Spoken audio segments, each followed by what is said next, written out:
menjadi pertanyaan refleksi untuk kita semua. Bagaimana kita menghayati pujian Maria pada zaman sekarang? Mari, bersama Bunda Maria kita bersyukur karena rahmat Allah berpihak kepada mereka yang mengandalkan Allah. Bersama Bunda Maria juga kita diajak, saudari-saudaraku yang terkasih, berjumpa kembali bersama saya Inspirasiku di Antara. Renungan Harian Kamis 22 Desember, hari biasa khusus Advent yang keempat. Semoga kita bersama keluarga dan komunitas kita selalu dalam keadaan baik, tetap sehat dan bersemangat. Marilah kita mengawali renungan kita dengan tanda kemenangan Kristus.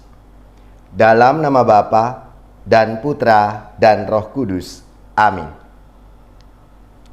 Allah Bapa yang Maha Penyayang, kami mengagungkan nama-Mu karena Engkau memperhatikan hamba-Mu yang lemah ini, sehingga Engkau mengutus Putra-Mu menebus kami. Semoga kami mengimani karya agung-Mu dalam Yesus penebus dan pengantara kami, yang bersama dengan Dikau dalam persatuan Roh Kudus, hidup dan berkuasa Allah sepanjang segala masa. Amin. Dalam nama Bapa dan Putra dan Roh Kudus. Amin. Inspirasi kita hari ini dari Injil Suci menurut Lukas bab 1 ayat 46 sampai 56. Marilah kita bersama-sama mempersiapkan kitab suci kita masing-masing. Kita akan membaca bersama-sama lalu merenungkannya. Dalam kunjungannya kepada Elisabet ketika dipuji bahagia, Maria memuliakan Allah dan berkata, "Jiwaku memuliakan Tuhan dan hatiku bergembira karena Allah juru selamatku, sebab Ia telah memperhatikan kerendahan hamba-Nya. Sesungguhnya mulai sekarang segala keturunan akan menyebut aku berbahagia, karena Yang Maha Kuasa telah melakukan perbuatan-perbuatan besar kepadaku, dan namanya adalah kudus. Rahmat-Nya turun-temurun atas orang yang takut akan Dia. Ia memperlihatkan kuasa-Nya dengan perbuatan tangan-Nya, dan mencerai-beraikan orang-orang yang congkak hatinya. Ia menurunkan orang-orang yang berkuasa dari tahtanya dan meninggikan orang-orang yang rendah. Ia melimpahkan segala yang baik kepada orang yang lapar dan menyuruh orang kaya pergi dengan tangan hampa. Ia menolong Israel hamba-Nya karena Ia mengingat rahmat-Nya seperti yang dijanjikannya kepada nenek moyang kita, kepada Abraham dan keturunannya untuk selama-lamanya." Kira-kira 3 bulan lamanya Maria tinggal bersama Elisabet, lalu pulang ke rumahnya. Demikianlah sabda Tuhan. Terpujilah Kristus.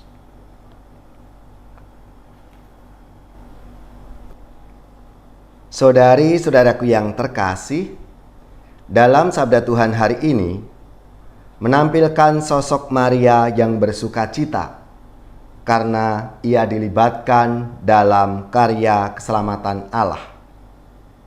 Bagi Maria, dipercaya oleh Allah untuk melahirkan Sang Penebus adalah sukacita yang besar. Ia mengekspresikan sukacitanya dalam pujian yang sering disebut Magnificat. Maria memuliakan Allah karena karya besar Allah dalam dirinya. Nyanyian pujian kemuliaan Maria bergema karena Allah telah membuat harapan umat-Nya terwujud melalui putra yang akan dilahirkannya. Nyanyian pujian Maria ini juga menyatakan bahwa Allah berpihak kepada mereka yang takut akan Dia, kepada orang-orang yang rendah, orang-orang yang miskin, dan kepada hamba-Nya. Madah pujian adalah cetusan hati Maria yang lahir dari pengalaman personal dalam relasinya dengan Allah, di mana keagungan Allah itu. Magnificat Maria berisikan glorifikasi nama Allah. Allah dimuliakan karena pelbagai tindakan ajaib dalam sejarah dunia, dan Allah adalah jaminan bagi orang-orang yang tidak berpengharapan. Dalam madah pujian itu, Maria menyadari sebagai pribadi yang terberkati, pribadi yang dipakai oleh Tuhan untuk terlibat dalam misi keselamatan Allah. Istilah bahagia terkait dengan berkat Tuhan yang diberikan bagi orang yang berkenan kepadanya. Dengan kesadaran diri sebagai pribadi yang berbahagia, Maria mengenal keberadaan Allah di satu pihak, dan di pihak lain jati dirinya sebagai orang pilihan Allah.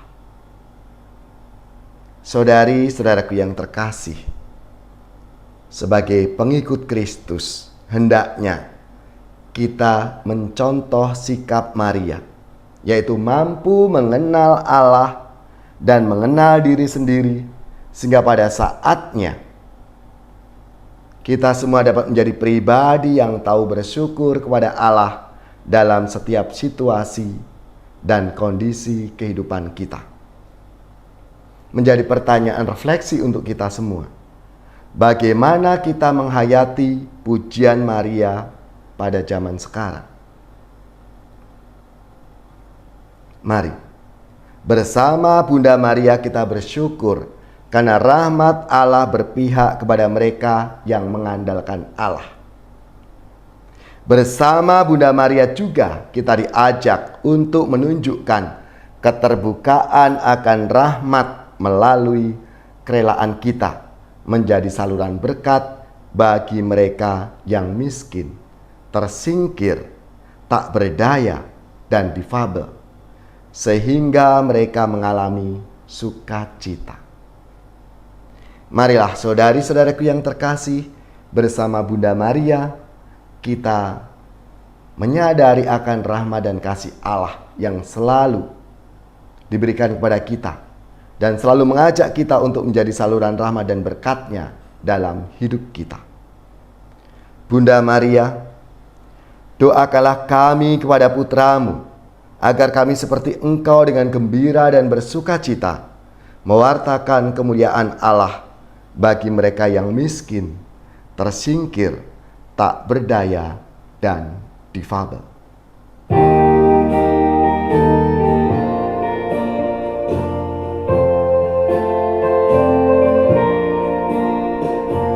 Ya namamu Maria, Bunda yang ku cinta, merdu menawan hati segala anakmu.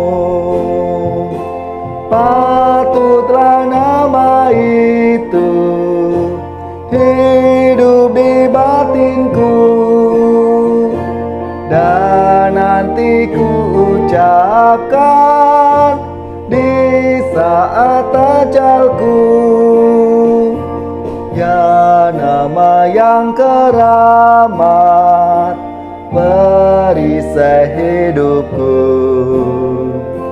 Dengan nama Maria, aku pasti menang. Patutlah nama itu hidup di batinku, dan nanti ku ucapkan di saat ajalku. Bila hatiku risau dan dirundung duka, ku ingat nama Ibu yang pasti menghibur. patutlah nama itu hidup di batinku, dan nanti ku ucapkan di saat ajalku.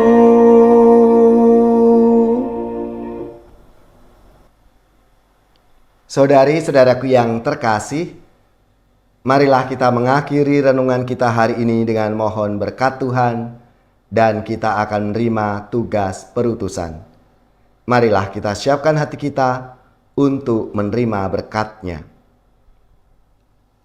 Semoga saudari-saudara sekalian, keluarga-keluarga dan komunitas kita, orang-orang yang kita doakan, mereka yang sakit, yang menderita, seluruh tugas, belajar, pekerjaan, usaha, serta karya pelayanan kita dibimbing, dilindungi dan diberkati oleh Allah yang Maha Kuasa, Bapa dan Putra dan Roh Kudus. Amin.